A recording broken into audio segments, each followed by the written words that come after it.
Hello my friends, so this is a video response to Buddafly FX. So first of all, let me just say that I edited this video down just a little bit for time's sake. A link to the entire video is below.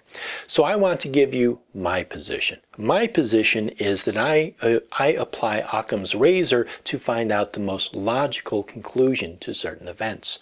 I will take evidence and I will allow that evidence to lead to a conclusion.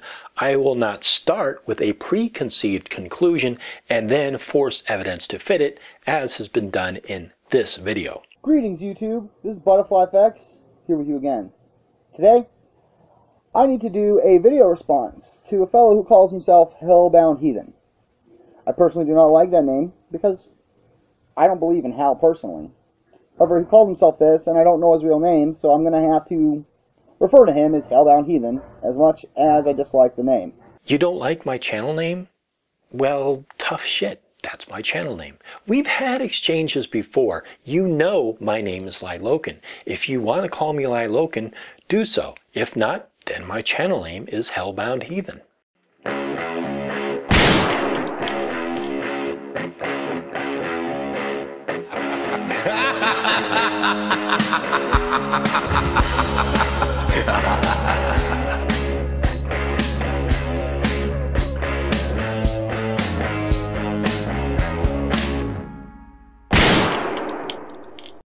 Now, this guy did a video response to a video of mine called 9/11 was a Witchcraft Ritual. And he was quite rude. You're right. I should not have referred to you as one of the Beastie Boys.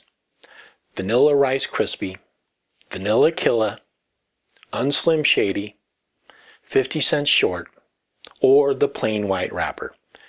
In the future, I will not use such euphemisms. As a token of my goodwill, I give you full license to refer to me in the future as Aliester Crowley, Retirement Homebound Heathen, the Disciple of the Pens, Sir Gets Up in the Middle of the Night and Pees a Lot, or my personal favorite, Gandalf the Gay.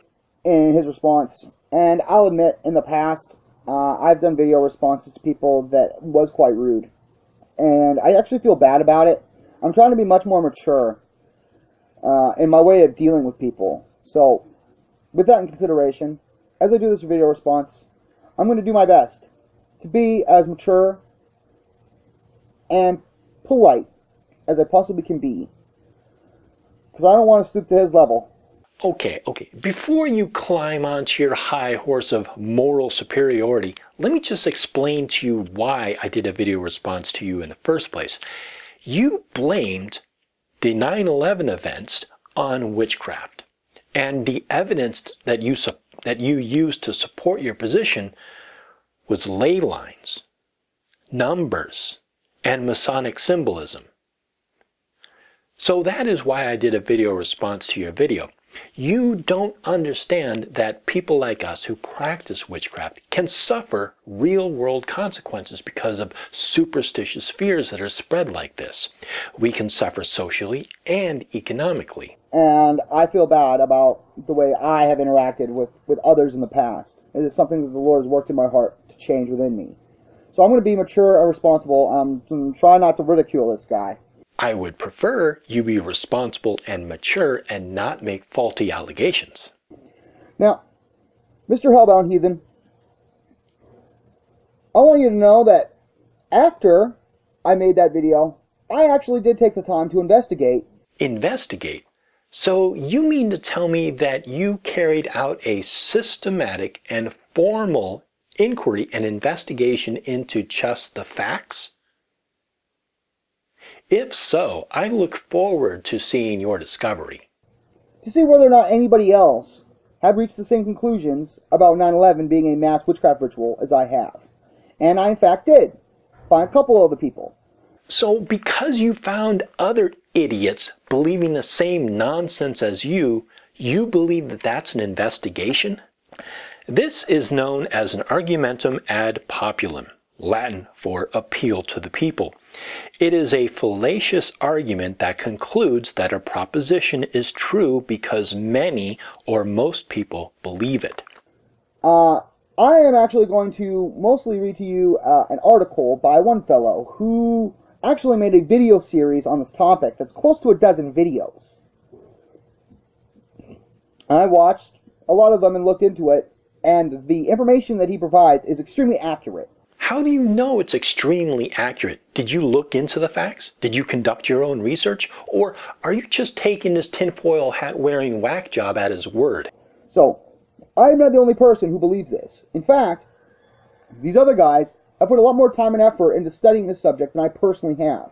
Because for me, the fact that 9/11 was a witchcraft ritual wasn't exactly a main focal point of my studies. Not a focus. So you stumbled across this crazy, faulty theory and decided to make a video on it? There's other things that I felt more inclined to research than the 9/11 conspiracies. However, thank God, there are a couple other people that have put a lot more time into studying this subject. I'm going to read you this article. I'm going to provide you a link to the article, as well as to the video series that he created, as well as links to the books, to at least one of the books that he's referencing, from another guy who put even more research into the subject than he did. And in this video, I'm going to show you a whole lot of numerological synchronicities. Numerical synchronicity? Synchronicity is simultaneous occurrence of certain things. What these whack jobs are latching onto is clusters of number that appear frequently together. That's it.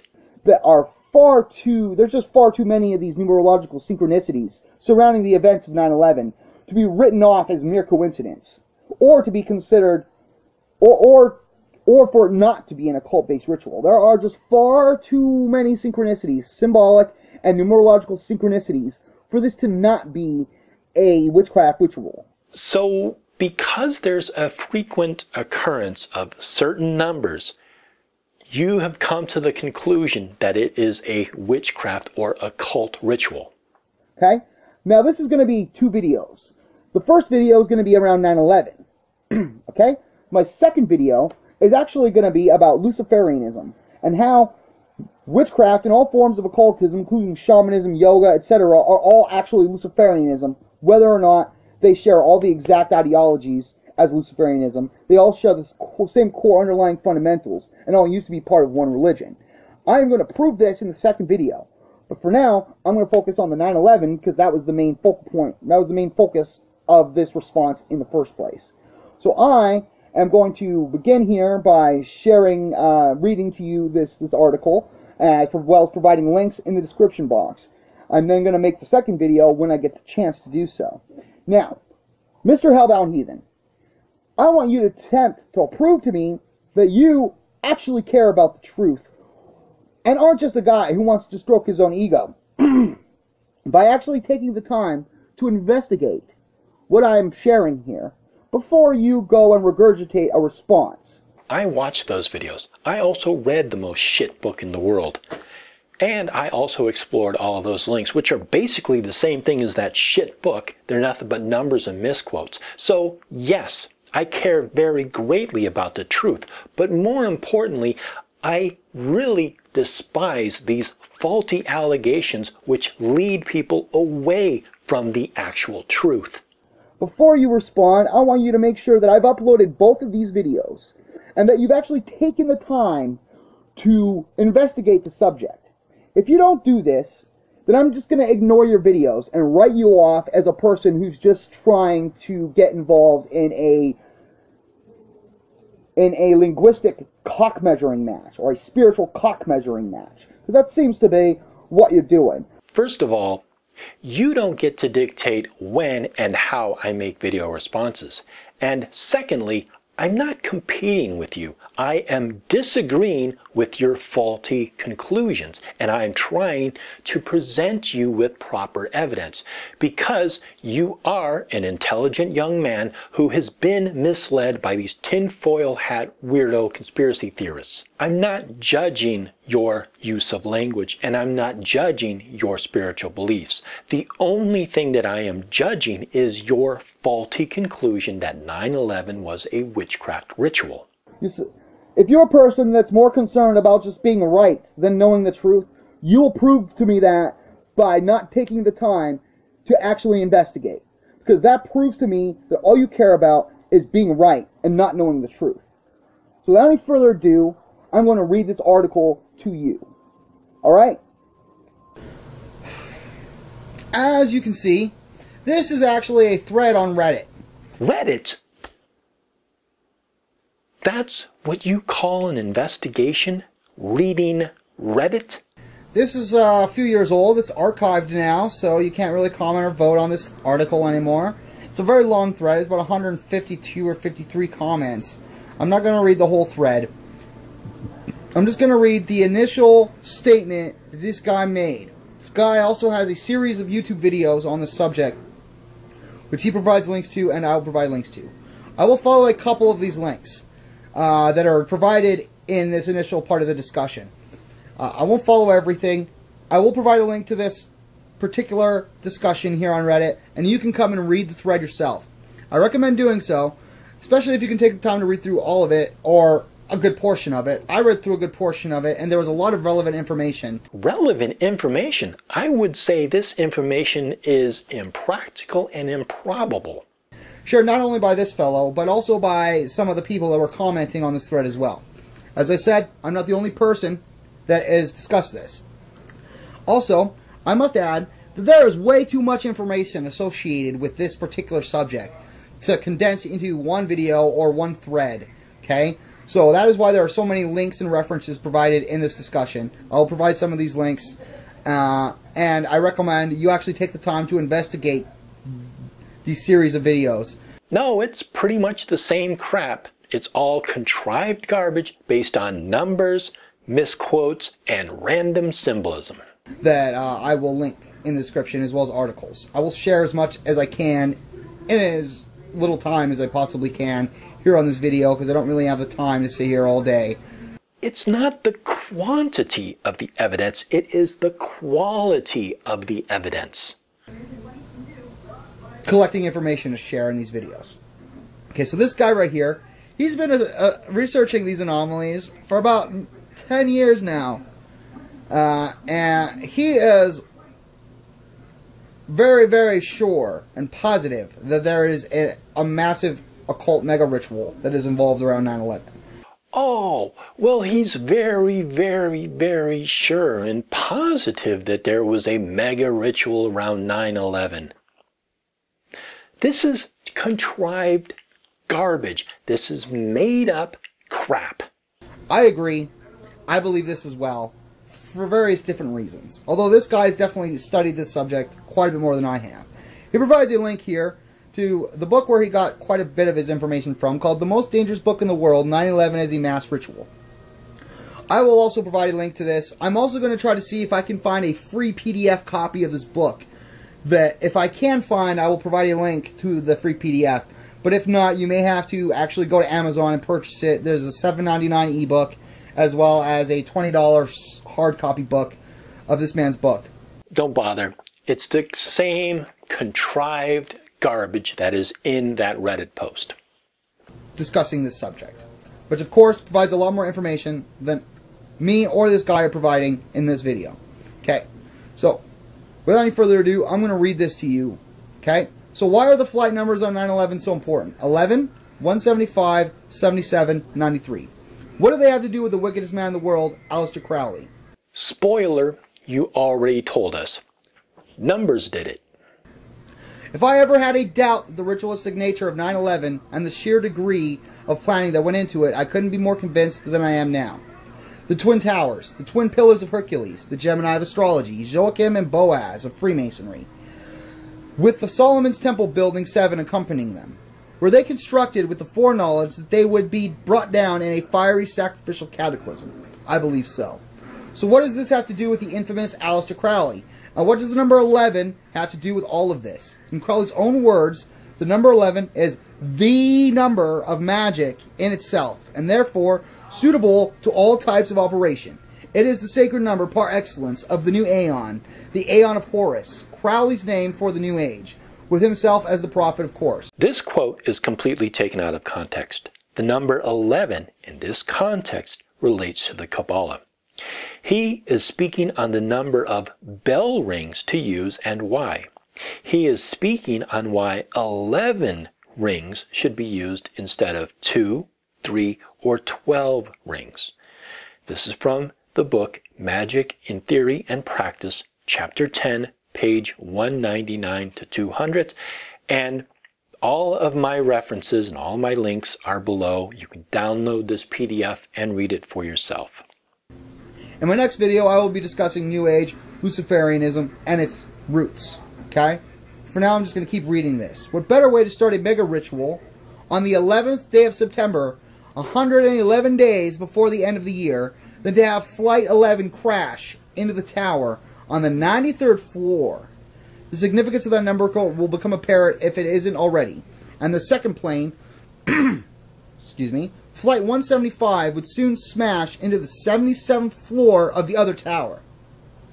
We'll get to the 77, but for now, what's the significance of 175? Yes, what is the significance? I was under the impression that it was just another 3-digit number. Since we're in the realm of Crowley, let's see what he had to say about the number 175. There are 3 main methods of invoking any deity. The first method consists of devotion to that deity. A perfect instruction exists in Liber 175. This is the book of uniting to a particular deity by devotion. So, this is another book written for students in training, referred to as Liber 175. It describes a ritual for celebrating or uniting one with a deity in devotion. The example used is Bacchus. It is a ceremony performed with very particular details. Again, this is from Liber 175. Links are below. Here's the Wikipedia page for the Library of Crowley. Note that 175 says on uniting oneself to a deity. I have this already linked up. Okay. Fortunately, it doesn't all fit on this page while I'm recording. I should have took a moment to make sure it would fit. I apologize. I will read what you cannot see on the page. The Library of Aliester Crowley is a list of texts mostly written or adapted by Aliester Crowley. Some are attributed to other authors. The list was intended for students of Crowley's magical order, the AA.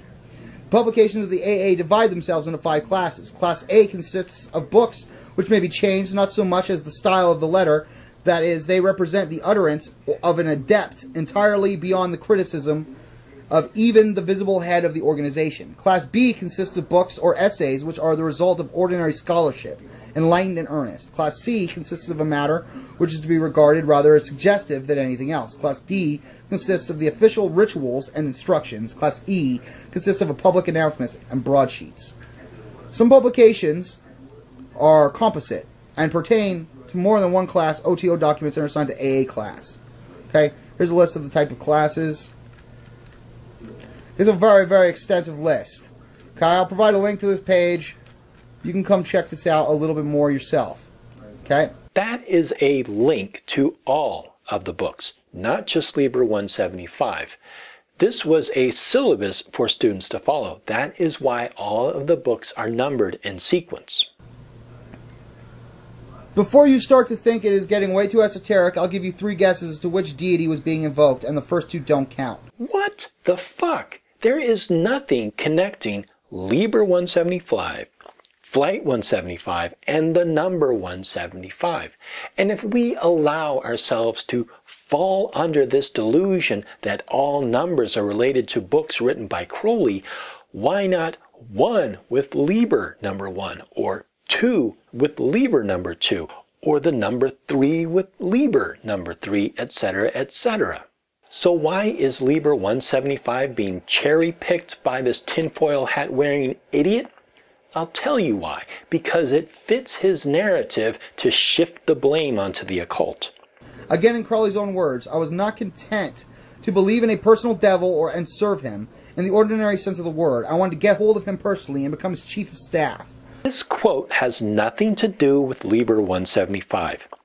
It's from a completely different book, Confessions of Aliester Crowley, where he talks about his questioning of his religious upbringing and his beliefs. From the Confessions of Aliester Crowley, page 67, or page 33 of the PDF. So is there an unusual event that might give us an idea which deity was invoked when 175 supposedly hit the tower? If you recall what the commander and thief at the time was doing, well then it should become painfully obvious. The moment the second plane hit the tower, George W. Bush was reading The Pet Goat.